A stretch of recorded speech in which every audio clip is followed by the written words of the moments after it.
The seventh generation of gaming has arrived, and our family planned ahead and got an Xbox 360 for the next game in the franchise. But one day, I went to turn on my Xbox and I noticed it wasn't coming on, and I noticed a strange blinking red light on the power indicator in 3 sectors. No way!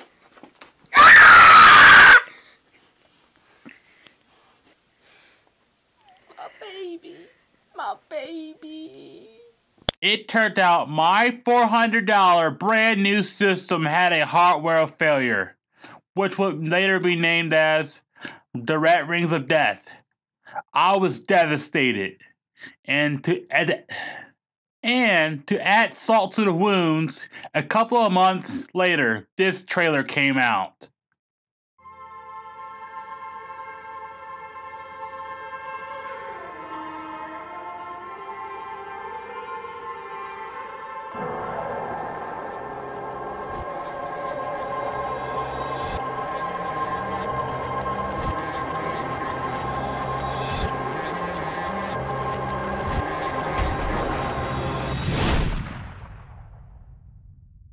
Tony Hawk's Project 8, released November 6, 2006, for the Xbox 360, PlayStation 3, PlayStation 2, and Xbox. Oh, it was torture. The realistic, at the time, graphics, and realistic motion capture. Oh, what the hell? That's just my luck. I finally plan ahead, and this crap happens to me. Well, anyway, I just decided to get the PlayStation 2 port, which wasn't that good because just comparing it to the next gen, it just... This game was developed by Shaba Games. Yeah, the same people that developed the port of Pro Skater 3 for the PlayStation. So basically they used the same engine from the previous generation. The port wasn't bad, it was just seriously lacking to the next gen versions of the game. Worse than Pro Skater 3. I mean, you can nail the trick, the new feature in all versions of the game, but in this version, it's not an open world, and we welcome back loading screens. There was a lot of gold content scrapped in this port, which made the game very lacking. I mean, there's not much to do. So basically I put it down and never picked the game up ever again. Until I got a PlayStation 3 and a copy of the game. And that's the version I'm going to talk about today.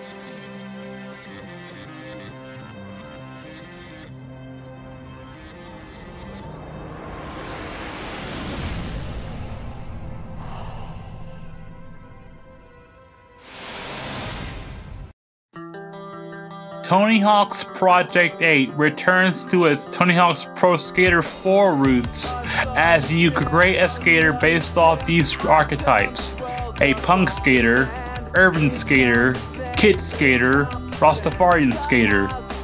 Then skate and go around completing goals at your leisure. But you have to try to move up the ranks to become number 1, or at least number 8. As Tony Hawk is looking for the top 8 skaters for some reason. Not quite sure. And to do that, you have to complete goals. And these goals have difficulty settings. And those are amateur, pro, and sick. You can get by completing goals with amateur and pro, but if you want to rank at number 1, you need to finish every goal with sick.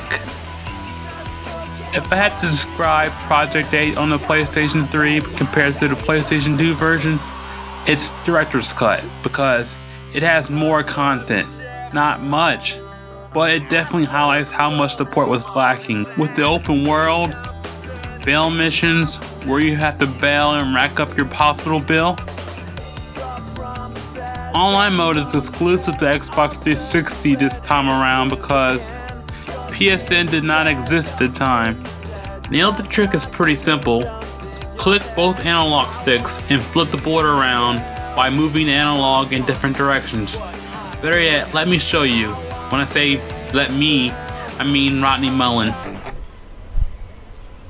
Hey, you ready to invent a new trick? Nail the Trick mode uses the sticks to flip the skateboard. In the air, the left stick controls your foot on the left of the screen. The right stick controls your foot on the right of the screen. Try doing a kickflip. First ollie off this ramp, and then push the left stick down. Hold it there to keep your foot out of the way until the board rotates all the way around.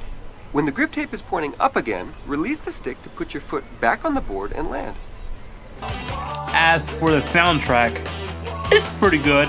It's on the same level as Tony Hawk's Pro Skater 1. The game as a whole, it's pretty good, but it's kind of average because it's basically an HD version of Pro Skater 4.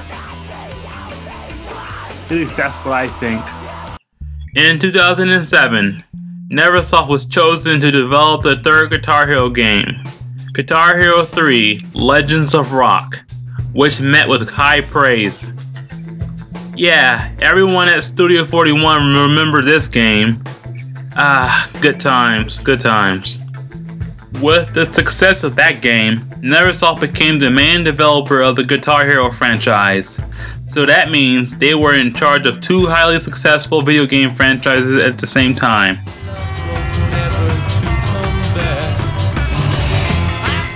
Also in 2007, for the first time ever in the Tony Hawk game franchise, they finally had competition in the form of EA Skate.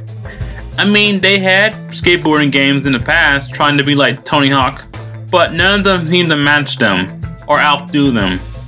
They were not as good as the Tony Hawk games, but they were average at best. But they were later forgotten. But no, EA Skate was in a different league of its own, with a unique control setup, using the right analog stick to pull off tricks, also using gravity and momentum based gameplay to pull them off. For the first time ever, the Tony Hawk franchise was outclassed, or dethroned from being the best skateboarding game out there. I could almost agree because I enjoyed that game too, but I still had loyalty to the Tony Hawk franchise, and a month later they released Tony Hawk's Proving Ground, released October 15th, 2007 for the PlayStation 3, Xbox 360, PlayStation 2, and Wii. When the game released, it wasn't met with praise. It was more of the same. It definitely feels like a DLC for Project 8. So there isn't much new to talk about with this game. The game is about moving up in the ranks, but you can follow 3 different paths: Rigor, Career, and Hardcore. Rigor: making and placing ramps, quarter pipes, and rails around the level from scratch. Oh, kinda. It's basically a nerd to create a park feature. Career: pro skater oriented missions like competitions, having your picture taken, videotaping yourself, which you have to set up the camera yourself. If you didn't and you pulled off a huge combo, sucks to be you. And Hardcore: well, you're doing hardcore stuff and edgy stuff. That's basically it. And it was an open world like Project 8, except you skated in places like in the East Coast, like Philadelphia, Baltimore, and etc. This game doesn't have a true ending or a main goal. You just basically do goals, then the game just ends once you've completed all the goals. So yeah, that's kind of disappointing. This game also marks the return of a certain asshole. Winner of the Lansdowne competition is our boy Eric! What? You gotta be kidding me. Yes! Oh, thank you all. That's right. And to the other competitors and invaders, this is my spot. This is for me and my boys, the Lansdowne Posse. The only real new things in this game is nail the manual and nail the grab and aggro push. I use aggro push a lot because it makes you go faster, and you use that to complete the hardcore mission. As for the nail the manual and nail the grab, People hate those moves, but I like it. But I just, at worst, consider it useless because I rarely use it.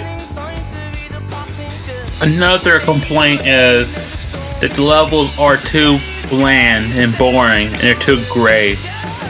Yeah, I can agree with that, but I won't say the levels are bad. They're just boring.